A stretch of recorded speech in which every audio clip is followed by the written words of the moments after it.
we needed a refrigerator for our new place, and I've never bought a refrigerator in my whole life. I went into the appliance store. There's like 900 of them lined up. There's a salesman there.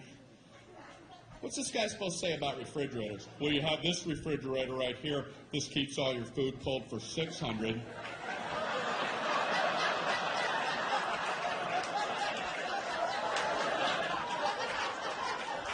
You've got this refrigerator. This keeps all your food cold for 800.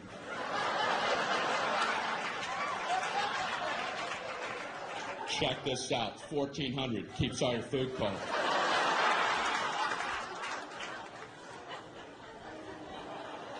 So this guy's working me on this one. I've never seen a guy work so hard. This one is a very nice refrigerator. It has a meats drawer. And what you do with that, you would put meats, whatever varieties that you would choose. These would be your meats. So there's no requirement on the types of meats. You could pick bacon,